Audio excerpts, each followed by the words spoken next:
Hi every one, welcome to the channel. இன்றைக்கி நம்ம இடியாப்பமும் Kerala style mutton fry எப்படி பண்ணுறதுன்னு பார்க்கலாம். ஃபஸ்ட் நான் 1/2 கிலோ மட்டன் எடுத்திருக்கேன். இதில் நம்ம தேவையான மசாலாஸ்லாம் நம்ம ஆட் பண்ணலாம். மஞ்சள் பொடி, அப்புறம் சில்லி பவுடர் நான் ஆட் பண்ணுறேன்.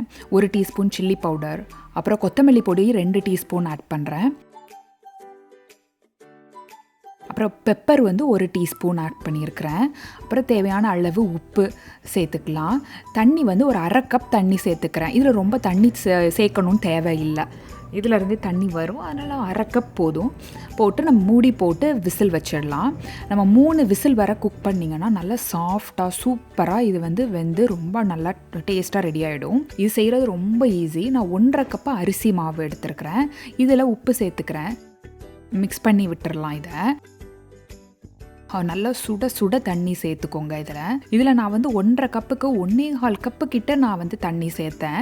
மாவுக்கு மாவு இது வேரி ஆகும் தண்ணியோட அளவு. அதனால் நீங்கள் கொஞ்சம் கொஞ்சமாக நீங்கள் சேர்த்து நீங்கள் மிக்ஸ் பண்ணி பார்த்து கரெக்டான கன்சிஸ்டன்சி வந்துட்டான்னு பார்த்து நீங்கள் சேர்த்துக்கோங்க. இந்த மாதிரி நல்லா சுட சுட தண்ணி சேர்த்துக்கிட்டே இருக்கணும். கொஞ்சம் கொஞ்சமாக ஆட் பண்ணி மிக்ஸ் பண்ணி விட்டுட்டேங்க. எனக்கு இப்போ பார்த்தீங்கன்னா கரெக்டான கன்சிஸ்டன்சி வந்துருச்சு. இதில் நான் ஒரு டேபிள் ஸ்பூன் தேங்காய் எண்ணெய் ஆட் பண்ணுறேன். தேங்காய் எண்ணெய் ஆட் பண்ணிவிட்டு நம்ம கைனால் பசைஞ்சு வச்சிடலாம். நம்ம இப்போ சூப்பரான கன்சிஸ்டன்சியில் இருக்குது பாருங்கள். இதை ஒரு 5 நிமிஷம் நம்ம ரெஸ்ட் பண்ண விடணும். அப்போ நம்ம இப்படி சும்மா விட்டோம்னா காஞ்சிடும் மேலே இருக்கிற மாவுலாம். அதனால் நான் ஒரு ஈர துணியை, நான் ஒரு டிஷ்யூ பேப்பரை நினச்சி நான் மூடி வைக்கிறேன். நீங்கள் உங்ககிட்ட ஒரு காட்டன் டவல் எது இருந்தாலும் நீங்கள் மூடி வைக்கலாம். நான் இட்லி பாத்திரத்தில் தண்ணி வச்சு நான் ஸ்டவ் ஆன் பண்ணியாச்சு. இப்போ குட்டி ஓட்டை இருக்கிற இடியாப்பம் பிழிகிற அச்சு இருக்கு இல்லையா, அதை நான் எடுத்துகிட்டு நம்ம இதை இப்போ ஃபிக்ஸ் பண்ணிடலாம். இப்போ ரெடி, அச்சும் ரெடி. நம்ம மாவு வைக்கலாம். நம்ம மாவை நம்ம மேலே வர ஃபில் பண்ணணும். நம்ம அதுக்கு வைக்கிற மாதிரி நம்ம இதை உருட்டி நம்ம ஒரு ஃபனல் ஷேப்புக்கு கொண்டு சிலிண்டர் மாதிரி பண்ணி நம்ம உள்ளே வச்சிடலாம். இதை நம்ம மேலே வர நிரப்பியாச்சு. இப்போ நம்ம மூடி வச்சு நம்ம இடியாப்பம் புளிய வேண்டியதான். இல்லை நிறைய டிஃப்ரெண்ட் டைப்ஸ் ஆஃப் அச்சு இருக்குது. எனக்கு இந்த அச்சு ரொம்ப பிடிக்கும், ரொம்ப ஈஸியாக இருக்கும். எண்ணெய் நம்ம லைட்டாக தடவிக்கலாம். இட்லி பாத்திரத்தில் நான் நல்லெண்ணெய் தடவுறேன்.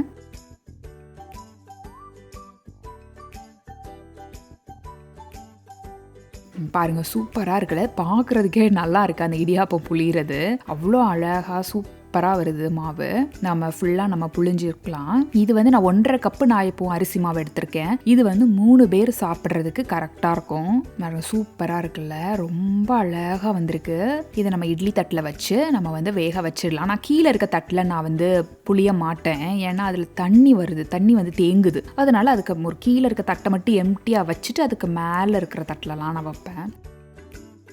நம்ம எப்போவுமே இடியாப்பம் புழிஞ்சதுக்கப்புறம் இப்படி ஒரு குட்டி போர்ஷன் ஆஃப் மாவு எப்போவுமே வேஸ்ட் ஆகும். அதில் கொஞ்சோண்டு சீனி, அப்புறம் திருவண்ண தேங்காவை வச்சு நம்ம இந்த மாதிரி கொழுக்கட்டை மாதிரி செஞ்சிடலாம். இது சாப்பிட்றதுக்கும் ரொம்ப டேஸ்ட்டாக இருக்கும். மாவும் நம்மளுக்கு வேஸ்ட் ஆகாது.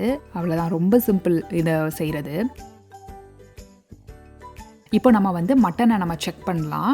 மட்டன் பாருங்கள், செம்மையாக குக் ஆகி சூப்பராக இருக்குது. மட்டன் ஃப்ரை பண்ண ஆரம்பிக்கலாம். நான் 2 டேபிள் ஸ்பூன் தேங்காய் எண்ணெய் எடுத்துருக்கிறேன். இங்கே எங்களுக்கு நல்லா குளிர், அதனால எல்லாமே தேங்காய் எண்ணெய்லாம் கட்டி ஆகிடுச்சு. அதை நம்ம பேன் ஃபுல்லாக ஸ்ப்ரெட் பண்ணி விட்டுக்கலாம். இப்போ எண்ணெய் சூடாயிடுச்சு. இப்போ நறுக்கி வச்சிருக்க பெரிய உள்ளி நான் சேர்த்துக்கிறேன். இப்போ அதை நம்ம அதை நல்லா வதக்கலாம். ஒரு பச்சை மிளகா நான் சேர்க்குறேன். கொஞ்சம் கருவேப்பிலை, நம்ம தேவையான அளவு உப்பு ஆட் பண்ணி இப்போ நம்ம நல்லா வதக்க ஆரம்பிக்கலாம். இப்போ உங்களுக்கு காரம் அதிகமாக வேணும் அப்படின்னா நீங்கள் இன்னும் கொஞ்சம் பச்சை மிளகா கூட ஆட் பண்ணிக்கலாம். ஒரு 3 பச்சை மிளகா ஆட் பண்ணலாம். நான் நறுக்கி வச்சுருக்கிற தேங்காய் ஆட் பண்ணுறேன். இப்போ நல்லா கோல்டன் ப்ரௌனாக நல்லா சூப்பராக நல்லா வதக்கியாச்சு. இப்போ இஞ்சி பூண்டு பேஸ்ட் 1 டேபிள் ஸ்பூன் ஆட் பண்ணுறேன். இதையும் நம்ம நல்லா வதக்கிக்கலாம். இஞ்சி பூண்டு பேஸ்ட் நல்லா வதக்குனதுக்கப்புறம் நம்ம கரம் மசாலா ஆட் பண்ணலாம். நான் கரம் மசாலா 1 டீஸ்பூன் ஆட் பண்ணிக்கிறேன்.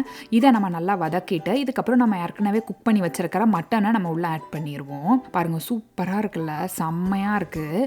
இதில் நம்ம ஏற்கனவே ஸ்பைசஸ் எல்லாம் நம்ம ஆட் பண்ணியாச்சு. அதனால் இப்போ கருவேப்பிலை, அப்புறம் வெறும் பெப்பர் இவ்வளோ தான் நான் ஆட் பண்ணுறேன்.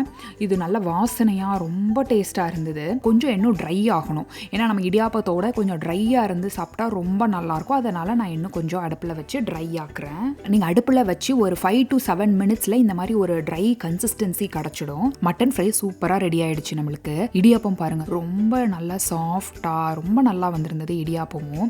நான் லைட்டாக திருவன தேங்காய் நான் வந்து மேலே போட்டுக்கிறேன். அதுக்கப்புறம் நம்ம இப்போ பண்ணின மட்டன் ஃப்ரை சான்ஸே இல்லை, ரொம்ப டேஸ்ட்டாக இருந்தது. இது ரெண்டும் சாப்பிட்றதுக்கு இது நல்லா ஃபில்லிங்காகவும் இருக்கும். நம்ம சாப்பிட்டோன்னா கண்டிப்பாக இந்த பிரேக்ஃபாஸ்ட் ரெசிபியை ட்ரை பண்ணி பாருங்கள். உங்களை நான் பிராண்ட் நியூ வீடியோவோட மீட் பண்ணுறேன். Until then, bye.